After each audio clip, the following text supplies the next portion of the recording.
Dustin O'Neil, and this is Your Story Helps.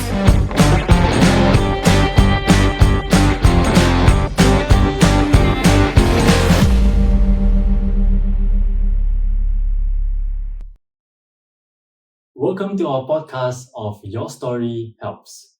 Today, we have an expert in software and technology. He is basically the Sherlock Holmes in this industry. And a few years ago, he had a moment of realization and understanding about ADHD. And since then, it changed the trajectory of his life. Before then, he is living for everyone around him.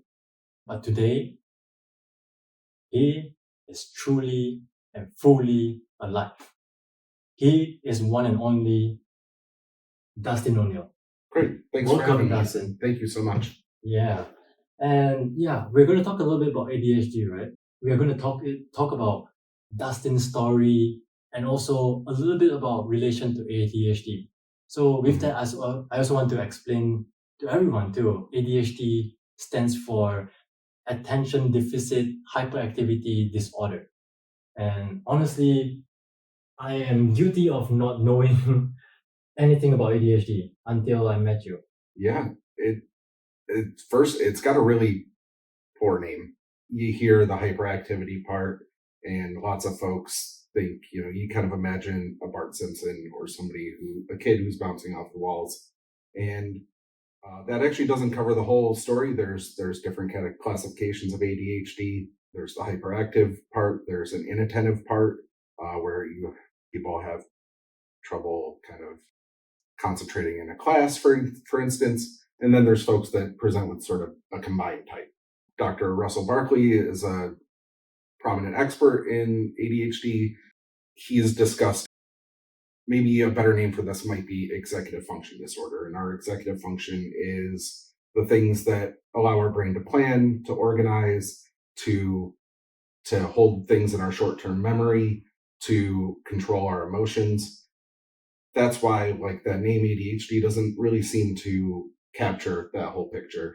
It's misleading, right? It is a bit misleading, or it just doesn't capture the whole picture. Yeah. With that too, I want to mention that we are not certified expert. So if we have this conversation and you feel a little relatable and find yourself thinking that you might have ADHD or need some medical attention, feel free to look for a professional. There is totally nothing wrong about it. And like you said too, this ADHD, it's totally not a problem. Right. And many people have these traits, right? And that's sort of where does the line get drawn between having traits that people associate with ADHD and having a diagnosis. And I think if you were to talk to a clinician, they would probably say that, are these traits, are these behaviors impacting your relationships? Are they impacting your career or your education? And, when I started to learn about that stuff and I reflected through my life, it really had a big impact on all of these major areas in my life. Yeah. With that too, I want to open up this conversation with one quote that I truly enjoy. It is from Confucius. Okay. And we all know him. Okay. And the quote goes, "Everyone has two lives. And the second one starts when you know there's only one life." For me, it was 2 years ago when I made a huge mistake and turned around my whole life and start my second life. I truly started living. With that, everyone might have that moment too. Mm-hmm. So my question is, Dustin, when did you start truly living? I've got a 10-year-old son. When I started noticing some of his behaviors that were unusual, but that I also, those were my behaviors as a child. He would come home from school and his pencil would be chewed down to a little nub and just chew marks all over it. And that's weird, but I did that too. And, he didn't really have any underlying anxiety or anything going on. He he was just chewing on pencils. What was that discovery like? It was a curiosity at first, and with that particular example, it was just like, okay, buddy, this isn't going to be great for your teeth. Let's not. Yeah. How can we help you not do this anymore? So having some, by that point, I had already kind of developed some compassion for that sort of thing. But that was interesting. Another moment was during COVID. COVID was a really interesting time to reflect on. There was a lot of isolation that was happening. My son was a kindergartner at the time, and that's a really difficult age group to be stuck being educated at home.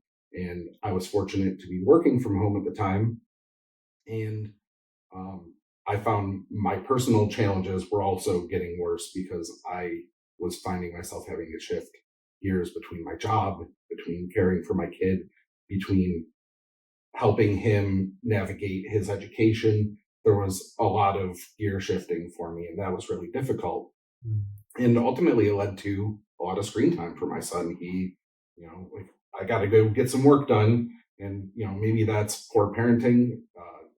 That's a different conversation. But it was what was happening. And one day, my wife came home, and my son was playing on his Nintendo Switch, so he had a video game in his hands, and he had a tablet sitting next to him with tutorials about how to beat the Mario level that he was on, or whatever at the time. And he was just doing both things. And my wife came to me and she said, Dustin, if we, I'm concerned about this. She told me she was concerned. She said, I think if we let him keep doing this, he's going to get ADHD. And I thought to myself, I was like, I don't know if that's how that works. I don't think that's how that works.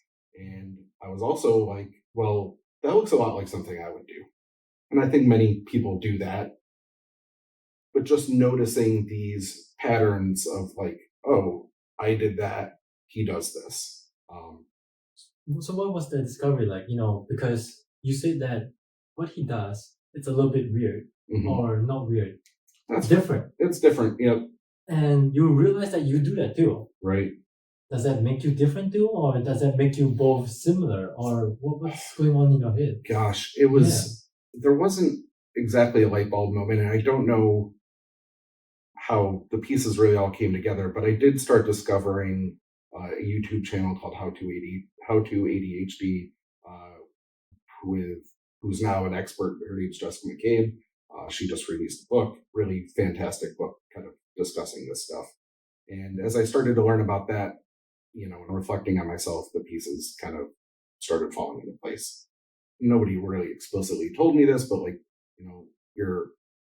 people did say this, you're a crybaby, you cry, you're very emotional. Why do you get so upset so easily? And that doesn't really describe my kid, but I guess the point is that I was able to have some compassion for my son and kind of like look at him and say, okay, I can be really patient with this because I get it.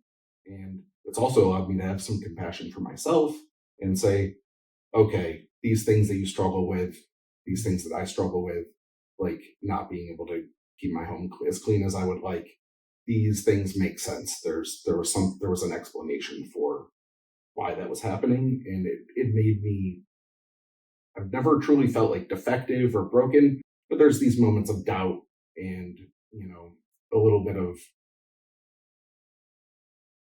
putting myself down that I was able to really let go of pretty quickly, actually, and just say, oh, okay, there's an explanation for this. I am not a defective person. I am just a person that has to try different sometimes. Yeah. I could relate in a way where I don't understand anything about ADHD, right? And when that happens, I put people who have ADHD in a struggle because I don't understand them, like many people in the society. And when that happens, people who have ADHD are hurting because of us, because we lack of the compassion, like just now you mentioned. But since you discover, your son and yourself has some similarities on ADHD, you sound like you have some answers there. Do you find some answers there? So one thing that folks with ADHD or just, autism, people that are neurodiverse can often have special interests, things like topics that they really get into. And, this has sort of become my special interest is learning all I can. So I have, a motivation now to seek out, how to try different, which try different, Jesse McCabe, the woman that I referenced, that's sort of her motto. Like, we're often told as we're growing up, just why can't you try harder? Like, try harder. And maybe the answer isn't to try harder, it's to try different. Maybe there's a different solution for the challenges that you're facing. I love that. It's a wonderful, like, and I mean, even that sort of frame of mind has had a tremendous impact on me. It's, that kind of touches on, it's not a defect. It's just something that has to be kind of navigated a little bit differently. Yeah. I really like that you mentioned that, it's not a defect. It's just a condition that makes you a little bit different. But with that too, that could bring you a lot of strengths and advantage that many people do not realize. But like you said, we kind of beat ourselves up and lack of the compassion for ourselves too. Mhm. So, what strengths do you find that ADHD might have? That's a really fantastic question. I think the biggest one throughout my life is that when there's a problem, if I can get really engaged with it, I don't give up on it. And things need to kind of align for that to happen. There needs to be, an interest involved or a novelty or some competition. I'm really competitive. So if you kind of make those things important for a goal, then that really helps me out. And it is really kind of fascinating, like to reflect on that and just see the ways that I've kind of persevered through some really difficult stuff. A lot of folks with ADHD will relate that under high stress, they can perform really well. So you'll find people working in emergency departments and other really high stress positions that can thrive in those circumstances and kind of use that attention difference to their advantage. So folks with ADHD can often we can be scatterbrained, we can be distractible, but when there is a focus, when there is a priority or something urgent, there can be a hyper focus that happens. And it's really kind of an amazing state to be in, to be honest. Similar to like we'll talk about the flow state or being in the zone, and I think maybe those things are a little bit related. I recall in a former job there was like a high pressure deadline. We had like a week to push out some software, and I procrastinated a good bit during that. And honestly, but the night before it was kind of the deadline was up, I stayed up and I wrote a whole lot of code that evening. And you ask any programmer if what they write will work the first time, and the answer is no. You'll write something and you'll have to debug it. There's steps to take to make sure that it works and that it's working the way it needs to. And on this particular project, I had been kind of mulling it over, ruminating on it for the whole week. And I stayed up that night and I wrote that software and I clicked the go button and it just worked. I had spent so much time kind of processing it, in my mind all week, that by the time that I finally got around to doing it, it just worked. From the one click. Yeah. And I think it's kind of hard to relate, like exactly like how I don't want to pat myself on the back, but that's pretty extraordinary. It is. It's kind of like writing, a paper without a rough draft, so that sort of thing. And I look back at that, I'm like, that was kind of wild. Like, I don't know where that came from, but that was that's a really interesting moment to look back on. Yeah. I think you're being humble too. It's an extraordinary moment. It was. It really is. It was. And I like that just now you mentioned in your previous conversation that, it's not about trying harder. It's about trying different. Right. And with this example that you've shown, it really is. Right. You gotta find your way to make it work for yourself. Mhm. And it doesn't mean that you can do anything at all. It's just that you need to find the thing that you can work well with. Right. And maybe that's a segue into why I don't do software development anymore, is that those constant deadlines and that sort of stress. I had long been kind of seeking a way out, and I had considered like becoming a tradesperson, becoming a welder or a plumber, because something didn't feel right. Something wasn't quite working. Didn't really feel like I was cut out to be sitting behind a computer desk all day. I can kind of segue again into like my current role, where I am in a tech support role, but I'm also much more active, and there's many things, different things happening. I'm juggling different things. I'm sort of a jack of all trades. So that's the trying different part, is instead of trying to fit myself into that role that I kind of felt like I needed to fill, that's where I was as a developer. I felt like that's kind of what I had to do. Like, this is what I went to school for. This is what my family is kind of dependent on. It's just what I've got to do. But being able to kind of think a little bit differently about it, I was like, how can I do something a little bit different and meet my needs a little bit better? And here I am. I'm very satisfied with my current role, because I do get to socialize and I get to solve people's problems that are really novel. There's new things coming up every day. So yeah, that was kind of the big try different moment there, was really recognizing and making an effort to shifting gears in my career. And now I'm considering another shift into mental health counseling or school counseling. So finding ways to accommodate myself, I think, is maybe a fine way to put it. Yeah, accommodate yourself and also make it work for yourself. Right. There was a lot of stress doing something that felt really unnatural, that felt like I was competent, I could do the work, but I wasn't satisfied. I was stressed out. And ultimately I burned out. I was kind of done, and I couldn't do it anymore. You explain many things that you found your answers through this discovery, right? But at the same time, it sounds like not the easiest journey too. There's a lot of stumbling down and then realizing that, you know what, I'm not actually that bad. Yeah. Yeah, but how do you come out from those difficult moments that you had? That's a tough question to answer.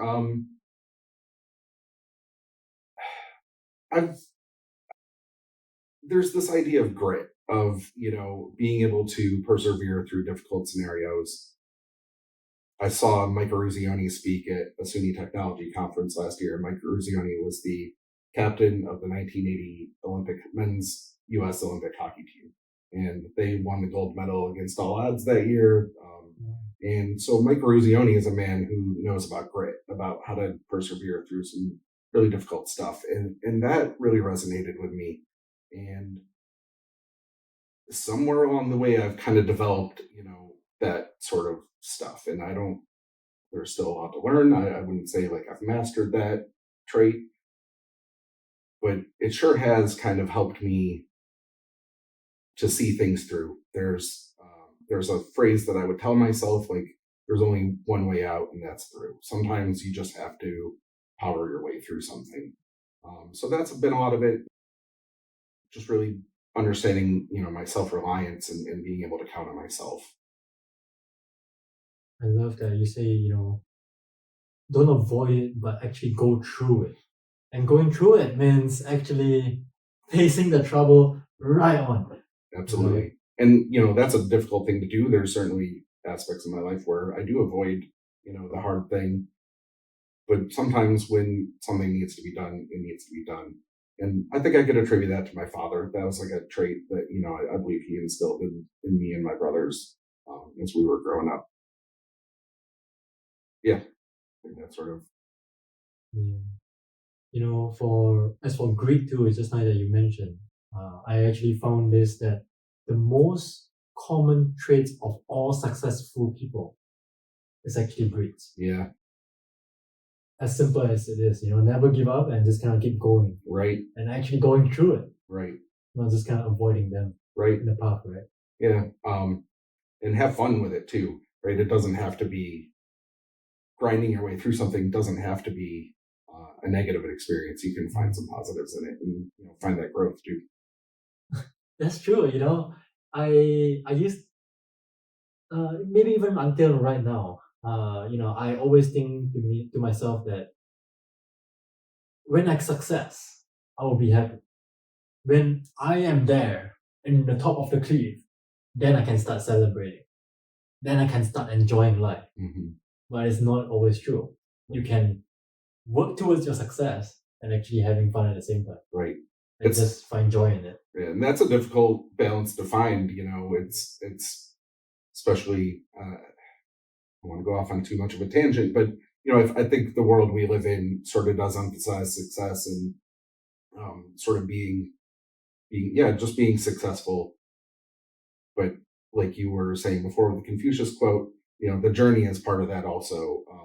We have to be kind of content with the life we're living, and that will help us reach our goals, kind of that contentment, I feel like. Yeah, totally. So kind of want to shift back to our conversation just now, because just now you mentioned that, ADHD gave you a lot of answers Mhm. in your life, everything around you. But what about questions? Does it give you questions? Endless questions. And, I think there's like a healthy amount of doubt to carry about like anything like this, where, where is the line between having some traits like forgetfulness and disorganization and having a disorder? And I talked about like, how that impacts, maybe it depends on how it impacts your career and your personal life. The big questions I have right now, and boy, I'd like to find some folks that could maybe help answer me. It's like, why? What's the point of this? Why? And there's so many theories about like what the origin of this is. Is it kind of a societal construct where we're living in a modern society that's really emphasizes structure, being on time to your job, deadlines, and all of this? Is this not a disorder of a person? Is this not like a clinical thing, or is this more of a societal problem, or maybe not problem, but a societal construct, I guess, where it's just sort of a misfit with the way our society is structured. So, sort of the origins of ADHD is really fascinating to me. There's so many questions I have, and a lot of them are like really kind of big philosophical type questions too. Like, before you go to the second, yeah, please interrupt me. No, you're good. It's just that just now you mentioned that is it the society or is it you? And you actually light up my brain a little bit, because now I realize why is the society have so many deadlines? Right. And it's a go, go, go. You need to improve, you need to find success, you need to go, you need to achieve this and that. And if you're 20 years old, if you haven't finished studying, you're kind of late. If you're 30 years old, if you haven't found your calling, you're kind of late. But why is this set? Yeah, Ethan, we could go really deep on that. I think sometimes I was thinking about this recently, like for how long have we been a deadline oriented sort of world, and what, maybe 150 years, maybe a little bit longer than that. That's a very small fragment of human history. And, in the past, talking about the questions, like where this kind of stuff came from, maybe there was an advantage even in like our ancient ancestors. Maybe there was an advantage to these behaviors, to these traits. But the world has changed so much and it's changed quickly also. 150 years is a blip in the course of humanity. So maybe this is more difficult for folks because things have changed so quickly, and we find ourselves here in 2024, and the world's a very deadline oriented place. And I'm expected to be at work at 8:00. I'm rarely at work at 8:00. But hope your boss is not watching. Yeah, I'll survive. I'm just kidding. No, Yeah. But Yeah, so that's like a really deep question. I think is just I don't think this is a, and that's also sorry, kind of rambling here, but like part of the compassion aspect of that too is that yeah, maybe this isn't a me problem, maybe this is a society problem, and how do I kind of fit better into that? And so for some folks with ADHD, they go into business for themselves. They want to be their own boss, so they're able to solve that problem that way, which is kind of interesting to think about too. Wow. Thanks for sharing. Yeah. Really kind Well, of there's some deep open. thoughts there. Yeah, it really opened my eyes, and like you said, I like what you mentioned too. What this is like 150 years history only. Yeah. 300 years ago, we're not in a rush. Right. Yeah, and maybe my ability to go out into the woods and gather things and really just focus on that and be in touch with nature is, maybe that was a big advantage in the past for, people. Yeah, like you're right. Actually, if you live like 300 years ago, maybe it's not a problem. Mhm. But now, because of this new society, the new rules, the new civilization that you kind of follow in, Right. you kind of need to adapt and blend into the new situation. Sure. right? Yeah. But what other questions that do you have? I have other questions. Yeah. Yeah, so just I do kind of think of like that sort of philosophical kind of stuff. How how can we make the world a more accommodating place for folks that are neurodiverse? And when I say neurodiverse, I'm talking about folks with ADHD or autism or dyslexia, dysgraphia, other sorts of neurodevelopmental differences. How can we make things more accommodating? And I can reflect on my career, and I think I noticed people with these traits throughout my career, right? And sometimes it can be difficult to navigate those kind of bigger personalities. And if my challenges are more challenging because of a society thing, how can we kind of help society understand this? How can we make workplaces more accommodating for folks with differences? Those are big questions I have too.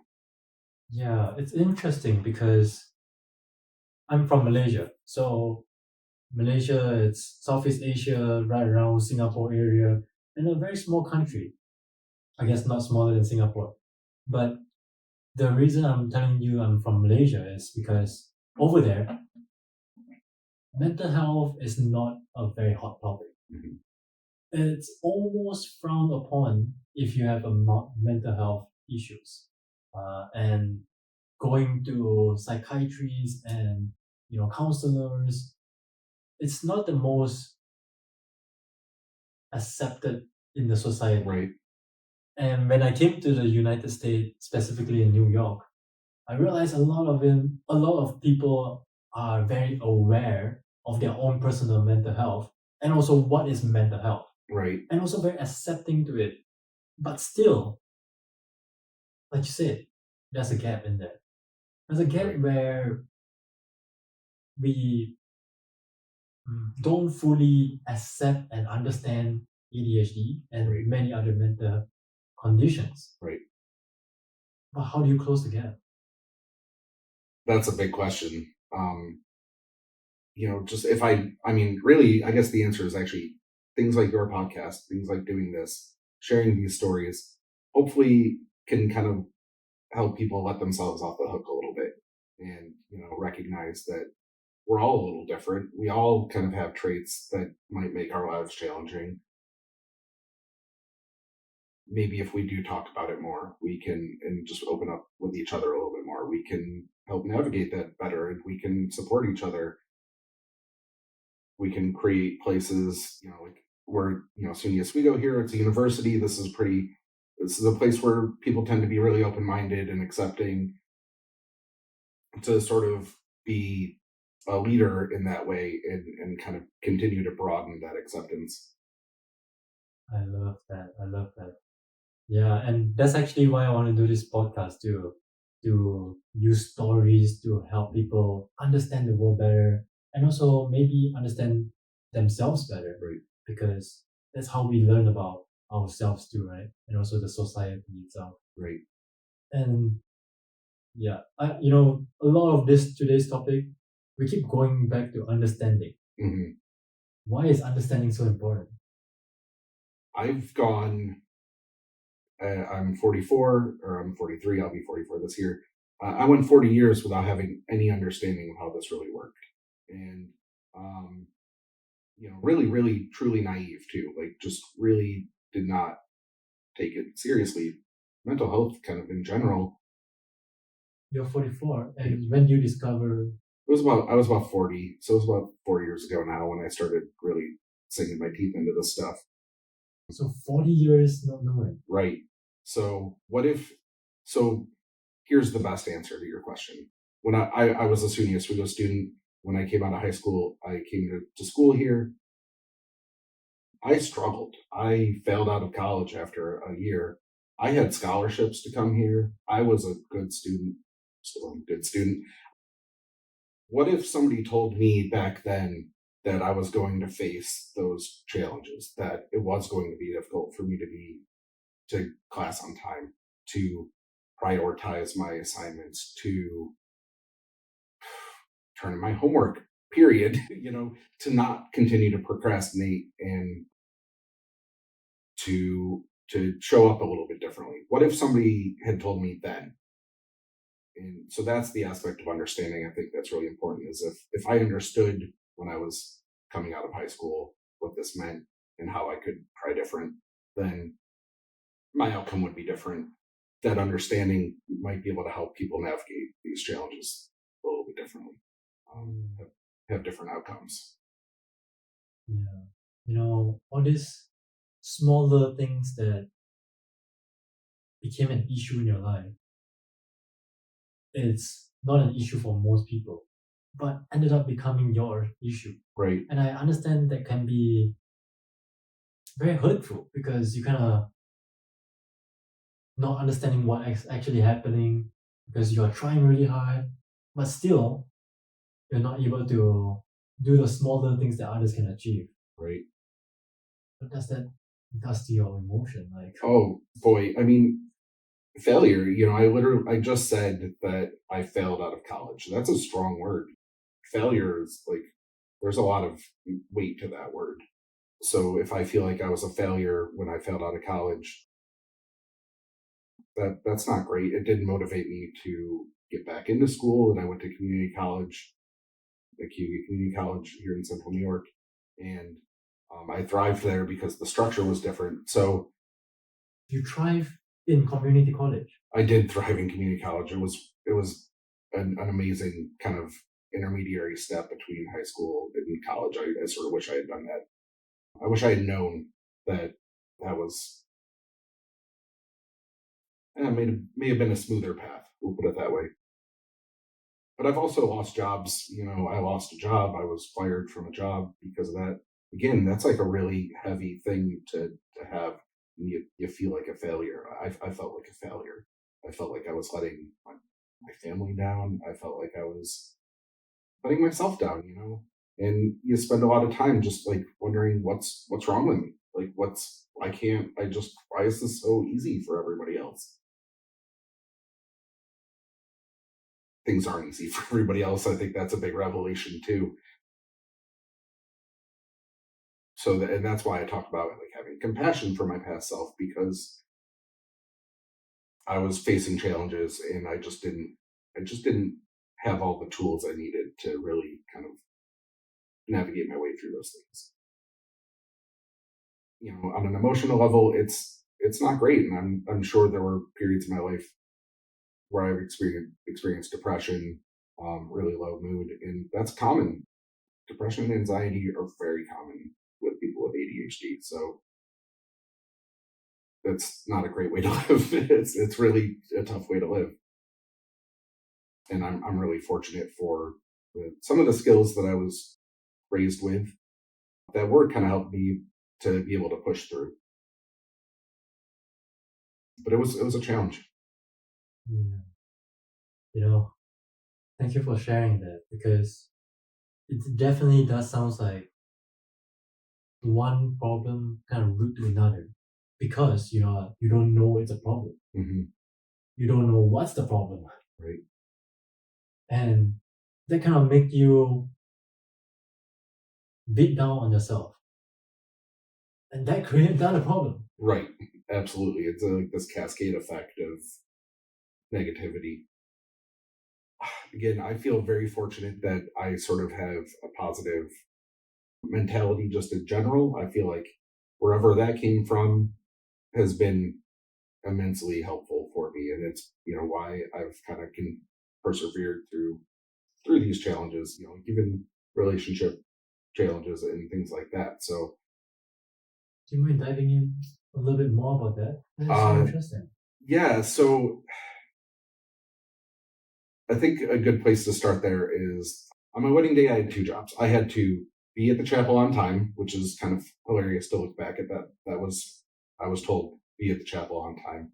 And there was the programs for the wedding. That was another responsibility, was to bring those programs to the wedding. So the night before my wedding, I took a little table and I put it in front of my door. And mind you, this is well before I had any idea of what ADHD was. So I had a compensating mechanism here. I took a table, I put it in front of the door, I put all the programs on the table, and I was like, okay, I'm going to go to bed tonight. I know that the programs are ready in the morning. I just got to get myself ready. I'll be all right. And the next day, my wedding day, I showed up to the chapel barely on time and without the programs. I had somehow moved that table. Maybe I had to go out to my car or something beforehand, and I came back in and now the table wasn't there. I don't remember. But that's like a fun illustration of like how that's impacted me, but also just the emotionality that can kind of come along with things, just feeling Yeah, it sounds like this ADHD is not only affecting your personal life, it's affecting relationships, friendships, everything around you. It's kind of tied to it. Right. Like even doing your homework, yes. doing your work, yes. marriage, Yep. the big occasion that you really care about. I'm sure you don't want to be late too. Right. Absolutely. And I mean, that is why I lost a job. My timeliness is atrocious. Like it's really, it's been really bad in the past. And, people will tell you like, why don't you care more? Or like, why don't you take this seriously? Or why don't you respect the person that you're supposed to show up on time for? And the answer, like, I do care. I do have respect for those people. There's just an extra hurdle, it feels like, to clear to meet those needs. So you kind of let people down a lot. I feel like I've let many, many people down in my life because of these things. And, many people are forgiving also and kind of understand just inherently because I am who I am and they love me. But, there's been people that I've probably really ticked off too. And that's fine. I get it. I really have a lot of, I get it. I understand where they're coming from also. Yeah, it's crazy that you're going through your personal problem, yet because of the lack of understanding, people ask you questions like you mentioned, why can't you care more? Yeah. Why can't you respect people's time? Yeah, you even lose a job because of it. Mm-hmm. That's not easy. No, it's definitely not. But it's also every one of those things is a learning experience too, and I don't really live with regrets for those kind of things. I do sort of just try to take what I can from it and change myself a little bit, make some adjustments, and show up a little bit differently the next day. Yeah, I love that. Show up a little bit differently the next day. I don't know where that came from. Just be better than yourself a little bit yesterday. Yeah. Right? Oh boy. I mean, that's something that I actually really try to emphasize with my son is that Teddy Roosevelt once said, comparison is the thief of joy. We can look at other people and ask ourselves, why am I not like them? Why don't I have the things that they have? So it doesn't help us when we compare ourselves to other people, but I do think it can help us to compare ourselves with ourselves. So, we can look back and be like, am I doing a little bit better than I did yesterday? Or maybe on a day-to-day basis, it's not fair because we all have ups and downs. But is the general trend in an upward direction? Am I kind of making improvements in my life overall? And that's what I feel like I should strive for. And that's what I try to instill in my son also. Yeah. I think everyone heard this sentence before. Comparison is a thief of joy. Yeah. I love that too because, and it can be a healthy comparison, especially when you compare it to yourself, right? Mm-hmm. And I love that, you compare to yourself to the past because I'm very certain that if you compare to your past 5 years ago or 10 years ago, I'm sure you can see the drastic improvement in yourself. Yeah. Oh, absolutely. I was.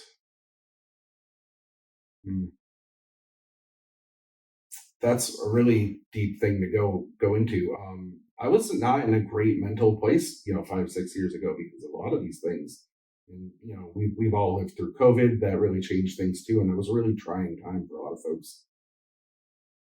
But yeah, being able to look back and maybe there were things on paper that looked like they were better. Like maybe I lived in Charlotte, North Carolina for a long time, and I think a lot of folks could look at that and say, like, well, you had this career that was going okay. You had started a family in North Carolina in a big city, and that all looks really nice on paper. And I think some folks were kind of shocked that I would move back to Oswego, which is like a small town in central New York. We're not really near anything, but internally, like I feel much better. Like I feel more at ease with myself and more contented. We've kind of talked about contented a little bit, but I think slowing things down for me was really important and not trying to be the person that's trying to achieve because somebody else wanted me to achieve this. To sort of take a step back, move a little bit slower, and find my own pace and my own direction. And being here has kind of helped facilitate that. Yeah. Take a notch down, right? It really was. And, maybe when I do take a step back, it kind of helps me take 2 or 3 steps forward, down the road. So to sort of, build myself up. Sometimes we need to kind of, I strongly feel that sometimes we do need to step back and reevaluate things, and then we can go get it even harder. We can go at it. Yeah. I think the society is always like we just now mentioned, it's always pushing us, making us go.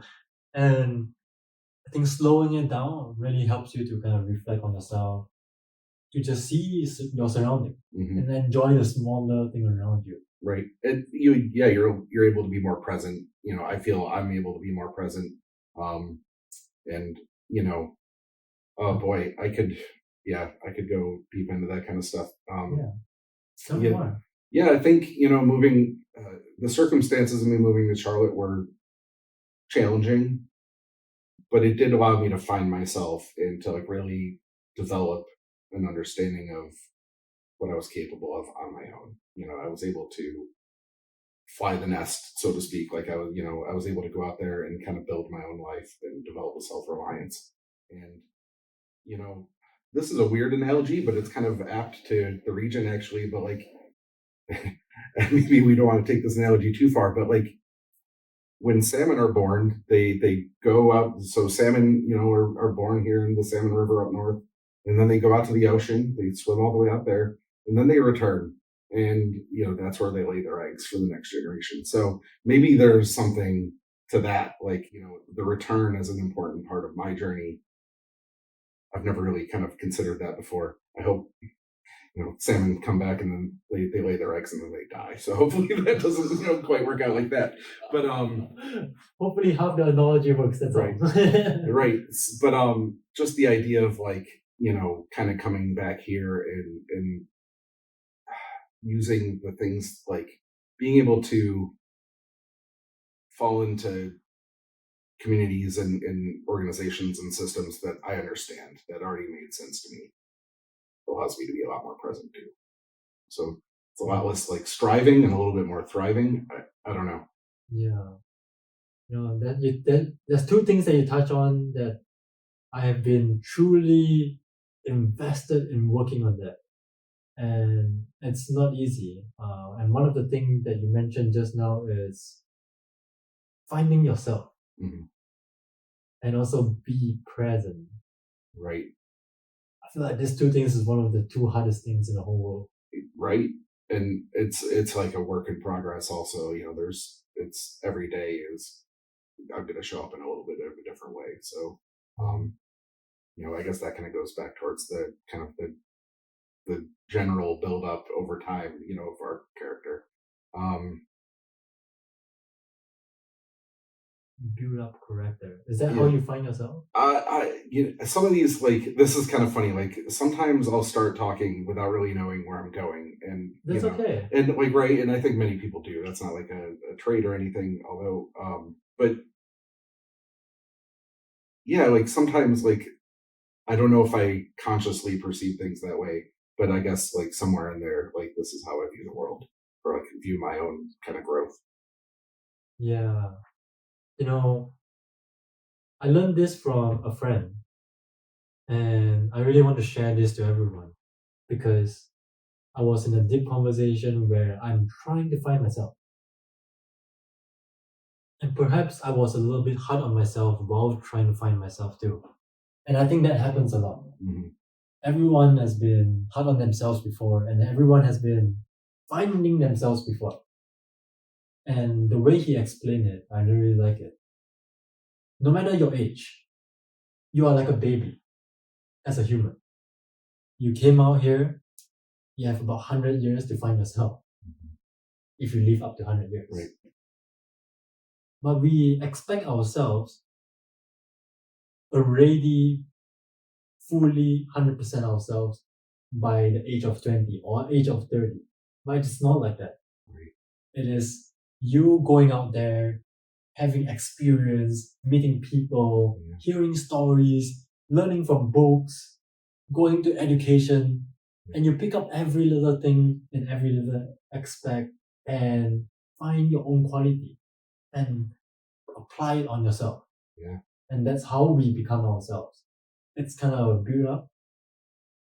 Imagine every experience as a block, and every block you have Mhm. is the way to find yourself. Hmm. And you can't straight away be there. Right. You need to find those blocks to kind of find yourself in those experiences. Right. Yeah, that's really insightful.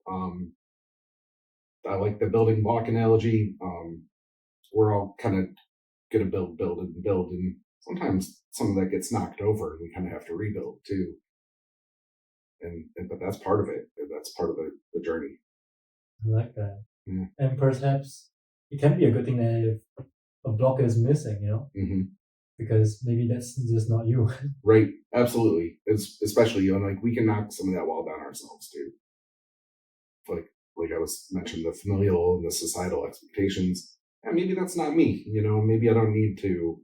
I honestly can't think of anything off the top of my head here about myself, but um, I like the expectation part though, because I feel like expectation kind of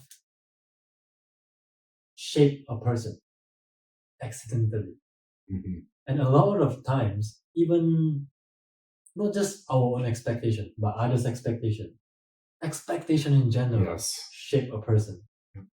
And sometimes the person that we become from the expectation is not us. Yeah. Oh, I mean, I relate with that very deeply. You kind of introed it with too, where like I was sort of living for other people for a long time, and I was sort of putting my own needs aside to, or my own needs, my own like desires, my goals to help other people, and that's healthy. There's a lot of room for that in our lives, but we also probably should work to find a support group or a support system, rather, people that we surround ourselves with that are helping us to find that true self of ours, instead of trying to impose what they want. as what they want you to be. Yeah, it almost feels like you're not living your own life anymore. Right. Yeah, and I mean, I definitely think many people experience that, and many people are sort of conditioned into that sort of thing also, where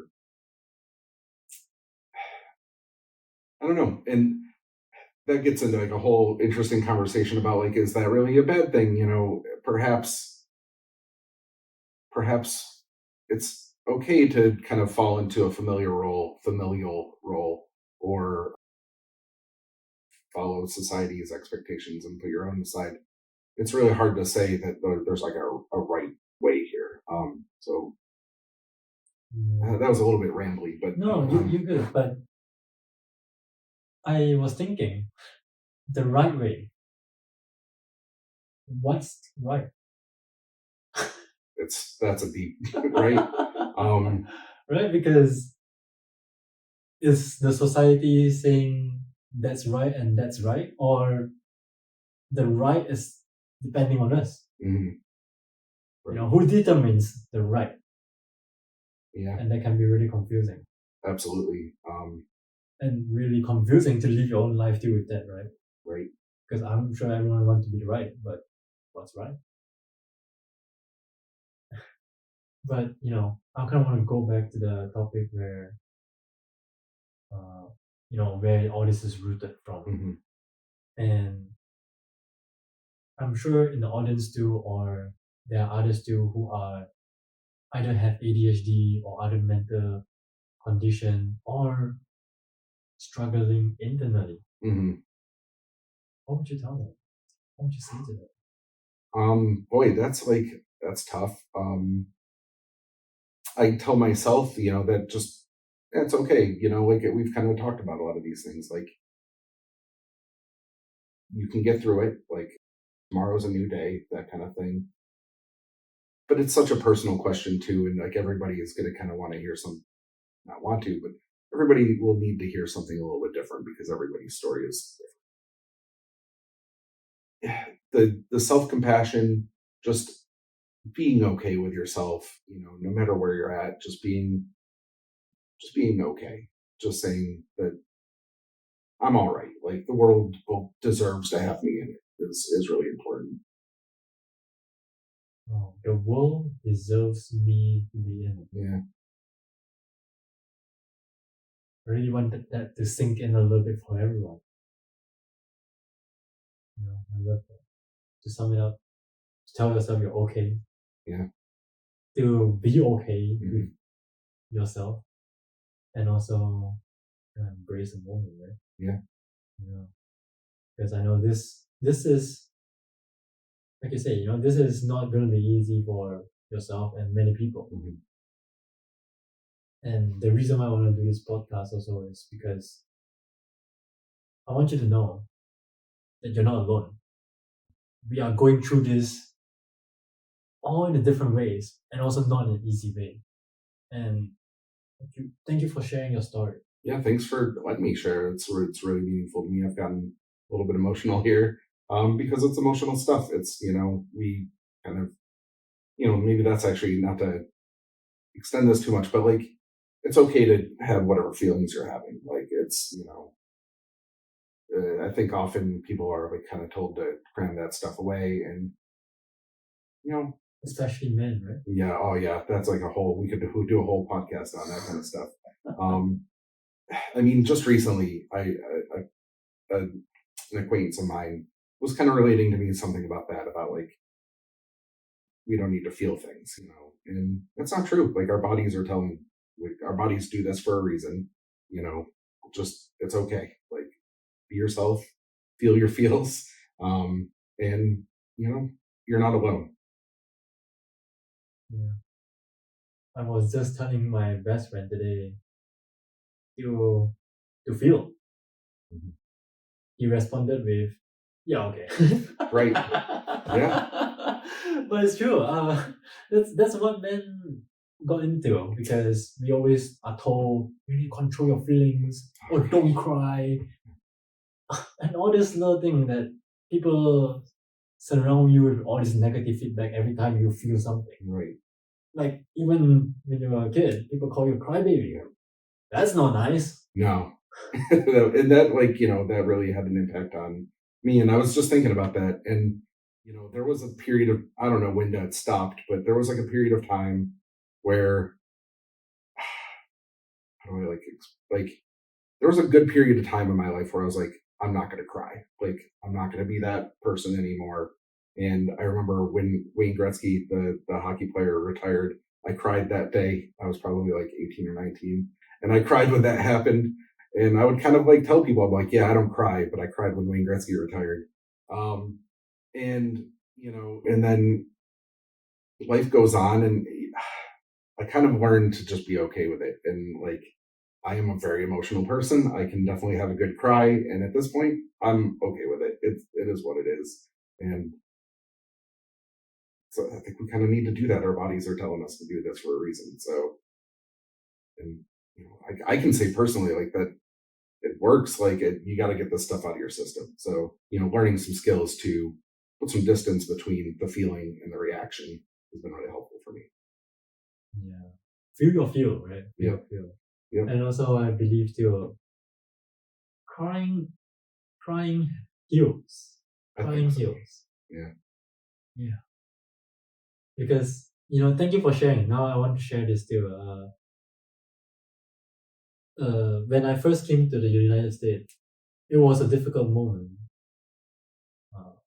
And especially the first few weeks, because your whole life changed and there's no support around you. All the support around you are strangers that you just met 2 weeks ago. Yeah. And it's not easy. But the day I felt better is the day I cried. Yeah. Yeah.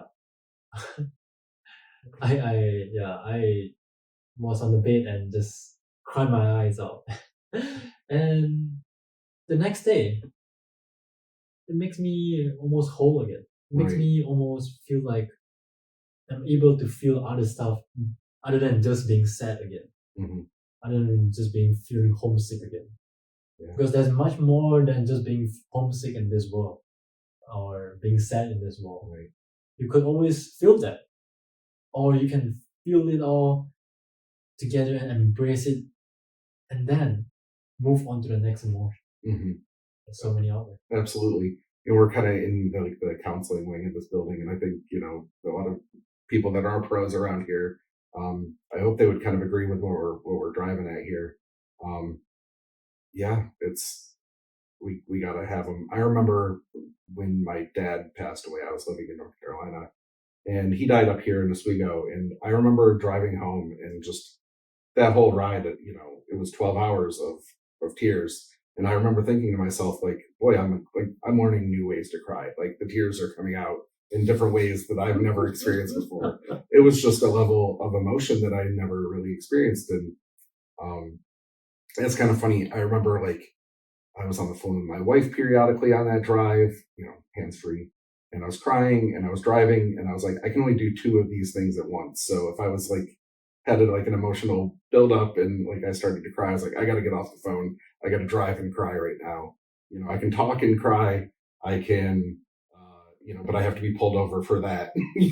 So there were the 3 things, and I could only do 2 at once. But I do think by the time I got up here, I was able to compose myself again, and I was able to kind of like, it's like I kind of released a lot of that energy, and I was probably a lot more present, for all the really wild grown-up adult stuff that happens, in the aftermath of a parent dying. So I was able to be like more present for that, I think, because I had kind of figured I'd already worked some of that out.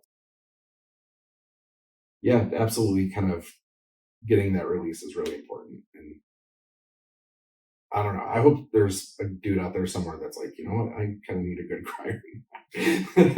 And it's okay. Yeah. Join our cry. Join our cry. Yeah. Yeah. Yes, and sorry for your dad's loss. For your loss for your dad. I'm sorry. Yeah. Thanks. And yeah, you gotta feel it. Yeah, and absolutely. Then you can actually move on with your life too. Mm-hmm. And also allow yourself to feel. I'm sure it's helped. Yeah, I think so. Wow. thank you again for sharing your story. Thank you, Dustin. I appreciate it. Yeah, this has been really, really great to talk through. Thank you so much, and thanks for sharing. Some of your personal stuff too. That's it's bold to put that out there. So thanks. Well, I mean, everyone is struggling somewhere. And this is to hope that to make you feel less alone in the world. In this world that has about 7 billion people. It's a lot of people. But we still feel alone. Mm-hmm. Yeah, so hopefully this would help too. And with that too, my last question for you is, what is the best advice that you have heard before? This is a part where I might get emotional again. I think, I mentioned my dad's passing, and the last time that I saw him alive, he had come to visit me in North Carolina, and he was kind of doing just some he was kind of going around my house and like finding little things to keep himself busy. And I look back and I'm like, geez, Dad probably had ADHD too. And one of the things that he told me that weekend was, Dustin, if I find that if like there's a job that needs to be done, if I see something that needs to be done and it takes less than 5 minutes to do, to just do it. And for whatever reason, that's like really stuck in my mind, since then. It's really great advice. I think it's kind of good advice for people with ADHD actually also. And maybe that's where it came from. Maybe that came from like his life experience of like wanting to kick the can down the road and procrastinate on things and like, oh, I'll get around to that later kind of stuff. But, so just taking care of things as soon as possible. Don't try not to let things, go down the road too much. That kind of makes my mind go to, I wish I remember there's the 7 Habits of Highly Effective People. That's my favorite book. Yeah. Yes. So 7 Habits of Highly Effective Yeah. People. So one of them is put first things first, or at least that's how it's presented to kids these days. And so, I think actually maybe that book is some great advice. I haven't read that one, but I'm familiar with some of the concepts, and I do think putting first things first is really important. And I think that's what my dad was trying to tell me when he told me, to take care of the easy things right now. And that's worked out pretty well for me. Yeah, such a simple advice, but it's applicable in everyday's life. Yeah. If it takes only 5 minutes, just do it. I'm so very happy to hear it. Thank you. Thank you again, Dustin. Thank you for your story. Yeah, thank you for having me. Yes. And I'll see you in the next episode. Thank you. Oh, that is awesome, Dustin. That was a really great conversation. That was a really great conversation. Wow. I appreciate it. I could do love this every moment of it. Stuff means so much to me. Yeah. It's really difficult to have this kind of conversation. It's good to be able to kind of just like put it all out there and have it like it feels very honest, I guess. Yeah. There's like a deep honesty here. So I'm really hoping someone get lucky. Someone that has ADHD and found this earlier. Yeah. Not 20 years down the road. Right. And it's such a weird conversation these days too, because we didn't really get into that. I guess we're recording over here still. So but you get on the internet, and especially TikTok, and it's really easy to kind of draw that conclusion. Like there's a lot of info out there about this, like if 7 traits that you might show that you have ADHD or whatever. So I think there's a lot of people that are seeing this stuff and just being like kind of jumping to that conclusion. But maybe that's not a bad thing also, is to kind of like see how this affects kind of everybody. Like most people have some of these traits. But there is like some misinformation kind of stuff going on also. So there's kind of like a double-edged sword with like putting out my story, because I hope that, people that listen to it will kind of take it all in and not jump to that, like not just go jumping into that, conclusion.